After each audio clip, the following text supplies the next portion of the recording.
Hello everyone, welcome to Geography classes. I am Pradeep Kumar and today we are going to discuss our next part of most important MCQ series जो कि आपके NT-NET, KVS, DSSB, CTET and other state teaching exam के लिए काफ़ी ज़्यादा beneficial होने वाले हैं। तो चलिए स्टार्ट करते हैं आज की वीडियो को। So here our next question is question number 51। Which of the following does not fall under intensive subsistence rice cultivation. तो इनमें से कौन सा जो रीज़न है वो राइस कल्टीवेशन के अंडर नहीं आता, यानी कि इंटेंसिव सबसिस्टेंस राइस कल्टीवेशन के अंदर इनमें से किस रीजन को इंक्लूड नहीं किया जाता। ऑप्शन ए है South East Asia, option B है southern China and Japan, option C है नाइल वैली एंड डेल्टा और ऑप्शन डी है coastal and delta area of India. तो इसका जो राइट आंसर होगा वो होगा नाइल वैली एंड डेल्टा। तो नील नदी के आसपास के रीजन में चावल की खेती नहीं की जाती, तो इसका जो राइट आंसर है वो होगा ऑप्शन सी। इसके अलावा साउथ ईस्ट एशिया यानी कि इंडिया के जो आसपास के रीजन है इसमें साउथ पार्ट एशिया का इंडिया का, इसके अलावा मलेशिया, इंडोनेशिया, चाइना का कुछ पार्ट, तो ये सारे के सारे जो रीजन हैं वो साउथ ईस्ट एशिया में इंक्लूड किए जाते हैं। इंडिया भी इसमें शामिल किया जाता है। यहाँ पर चावल की अच्छी खेती होती है क्योंकि यहाँ की जो रिवर्स हैं वो अपने साथ सेडिमेंट्स को बहा कर लाती हैं। रेतीली मिट्टी बेसिकली यहाँ पर देखने को मिलती है जिसमें सेडिमेंट्स की मात्रा होती है और ये कल्टीवेशन के लिए, राइस कल्टीवेशन के लिए काफ़ी ज़्यादा इंपॉर्टेंट मानी जाती है।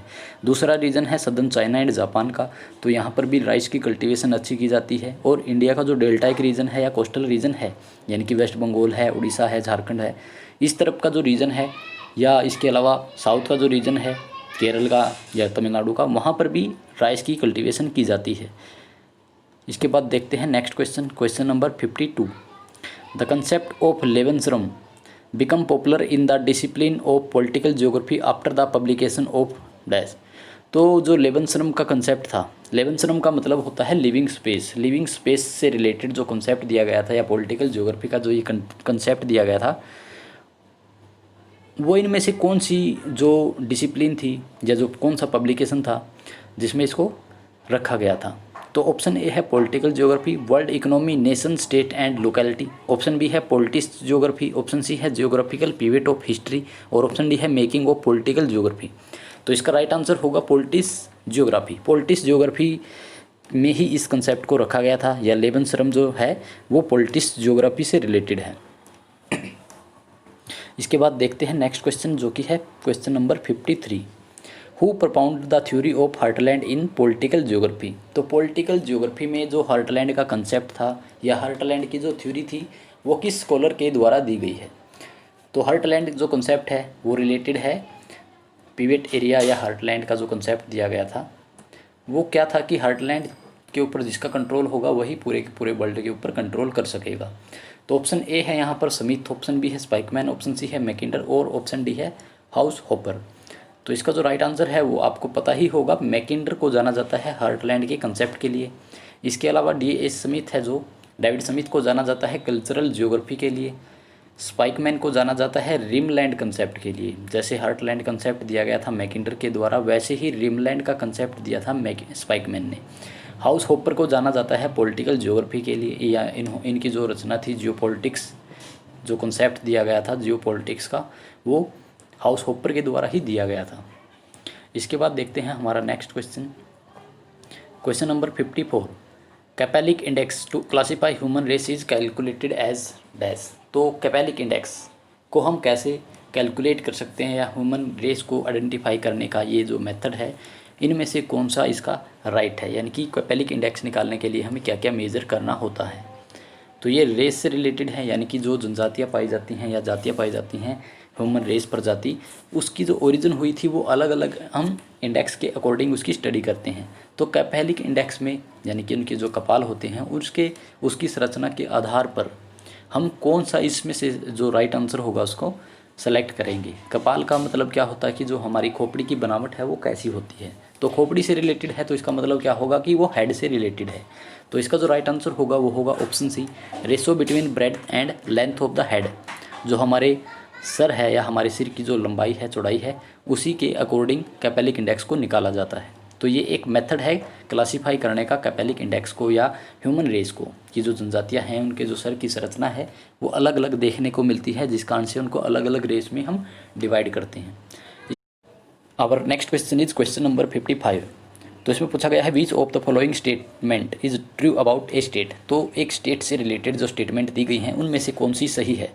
ऑप्शन ए है it always has a social और कल्चरल बेस। ऑप्शन बी है it has a territorial base. Option C है इट क्लेम्स इंटरनल सॉवरेनिटी। और ऑप्शन डी है it claims sovereignty in external relation. तो ऑप्शन ए जो है यहाँ पर वो राइट आंसर है इस क्वेश्चन का। It always has a social और कल्चरल बेस, यानी कि एक जो स्टेट होता है उसका सामाजिक और सांस्कृतिक आधार होता है। तो ये ज़रूरी नहीं है कि जो स्टेट है उसका एक सामाजिक और सांस्कृतिक आधार हो। कई स्टेट ऐसे होते हैं जिनका कोई सोशल और कल्चरल बेस नहीं होता, यानी कि वहाँ की जो जनजाति है या जाति है उसका कोई कल्चर हो या उसकी जो एक समाज व्यवस्था हो, ये ज़रूरी नहीं होता एक स्टेट की स्टेटमेंट में या इसके एक फॉर्मेशन में। ये जो फैक्टर है ये ज़रूरी नहीं माना जाता। इसके बाद नेक्स्ट क्वेश्चन है हमारा very easy question, question number 56। Who coined the term geopolitics. तो जियोपॉलिटिक्स जो वर्ड है वो किसके द्वारा दिया गया है। जियोपॉलिटिक्स का मतलब होता है भू राजनीति। भू राजनीति यानी कि जो हमारी पॉलिटिक्स है वो जियोग्राफिकल वे में हम उसको जोड़कर स्टडी करते हैं। तो इस कंसेप्ट को किसने दिया था। ऑप्शन ए है मैकिंडर, ऑप्शन बी है हाउसहोपर, ऑप्शन सी है जेलन और ऑप्शन डी है स्पाइकमैन। तो इसका जो राइट आंसर है वो होगा ऑप्शन सी जेलन। जेलन को जाना जाता है बेसिकली जियोपॉलिटिक्स के कंसेप्ट के लिए, जियोपॉलिटिक्स वर्ड के लिए, यानी कि जियोपॉलिटिक्स जो वर्ड था वो यूज़ किया गया था जेलिन ने। और जियोपॉलिटिक्स का जो कंसेप्ट दिया था वो दिया था हाउसहोपर ने। हाउसहोपर एक कंसेप्ट लेकर आए थे जियोपॉलिटिक्स का। मैकिंडर को जाना जाता है हार्टलैंड के लिए और स्पाइकमैन को जाना जाता है रिमलैंड थ्योरी के लिए या रिमलैंड कंसेप्ट के लिए। तो जो रिमलैंड की कंसेप्ट दी गई थी उसमें कहा गया था कि जो रिमलैंड पर कंट्रोल कर सकता है वो पूरे के पूरे वर्ल्ड पर कंट्रोल कर लेगा। और ये रीजन था बेसिकली वोल्गा रीजन और नाइपर रिवर के बीच का रीजन, यानी कि यूरोप का जो पार्ट था मेन वो इसमें इंक्लूड किया गया था स्पाइकमैन के द्वारा। इसके बाद नेक्स्ट क्वेश्चन है हमारा which one of the following is lowest sex ratio in India according to 2011 census. तो 2011 का जो सेंसस था उसके अकॉर्डिंग लोवेस्ट सेक्स रेशियो कौन से स्टेट में देखने को मिलता है। ऑप्शन ए है केरला, ऑप्शन बी है हरियाणा, ऑप्शन सी है महाराष्ट्र और ऑप्शन डी है उत्तर प्रदेश। तो इसका जो राइट आंसर होगा वो होगा ऑप्शन बी हरियाणा। हरियाणा का जो सेक्स रेशियो है वो सबसे कम देखने को मिलता है 879 फीमेल पर 1000 मेल। ये सेक्स रेशियो है हरियाणा का। इसके अलावा जो केरला है, केरला को जाना जाता है हाईएस्ट सेक्स रेशियो के लिए, यानी कि यहाँ पर जो सेक्स रेशियो है वो है 1084 फीमेल पर 1000 मेल। तो ये फर्स्ट स्टेट है जहाँ का जो सेक्स रेशियो है वो इतना हाई है या इतना अच्छा देखने को मिलता है। तो हरियाणा को यहाँ पर काफ़ी ज़्यादा इंप्रूवमेंट करने की ज़रूरत है अपने सेक्स रेशियो के लिए। इसके बाद नेक्स्ट क्वेश्चन है हमारा question number 58। Which one of the following region does not constitute the Damodar valley region. तो इनमें से कौन सा रीजन है जो दामोदर रिवर वैली के का हिस्सा नहीं है या उसका एक रीजन क्रिएट नहीं करता। ऑप्शन ए है deltaic plain of waste Bengal, option B है deltaic plain of Padma river, option C है छोटा नागपुर प्लेट्यू और ऑप्शन डी है पलमाऊ प्लेट्यू। तो इसका जो राइट आंसर है वो होगा ऑप्शन बी जो पद्मा रिवर है, यानी कि जो पद्मा रिवर है या डेल्टा रीजन है पद्मा रिवर का वो दामोदर वैली का हिस्सा नहीं माना जाता।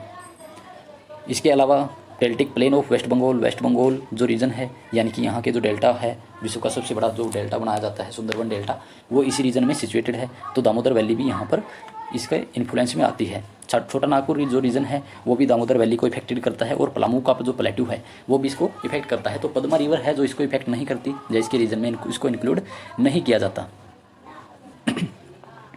इसके बाद नेक्स्ट क्वेश्चन है question number 59। National highway number 48 in India passes through which of the place. तो जो नेशनल हाईवे 48 है वो कौन से स्टेट से या प्लेस से पास करता है या यहाँ से गुजरता है। ऑप्शन ए है पुणे बेंगलुरु चेन्नई, ऑप्शन बी है पुणे गोवा कोयम्बटूर, ऑप्शन सी है आगरा भोपाल और मुंबई और ऑप्शन डी है पुणे सूरत अहमदाबाद।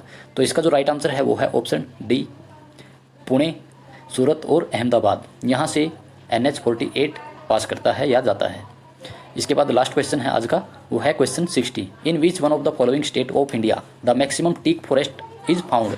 तो कहाँ पर सबसे ज़्यादा टीक फॉरेस्ट देखने को मिलते हैं। इंडिया के अंदर सबसे ज़्यादा जो टीक फॉरेस्ट हैं वो कहाँ पर पाए जाते हैं। टीक को हम सागौन के वन भी कहते हैं। तो सागौन के वन के लिए कौन सा स्टेट है वो जाना जाता है। तो इसका आंसर जो है वो है ऑप्शन ए मध्य प्रदेश। मध्य प्रदेश में सबसे ज़्यादा टीक फॉरेस्ट देखने को मिलते हैं। तो ये थे आज के क्वेश्चन। आई होप क्वेश्चन आपको पसंद आए हों। अगर आपको क्वेश्चन अच्छे लगे हों तो लाइक करें, कमेंट करें, शेयर करें वीडियो को और चैनल को सब्सक्राइब करें। सो मिलते हैं एक नई वीडियो में, तब तक के लिए thank you and God bless you all.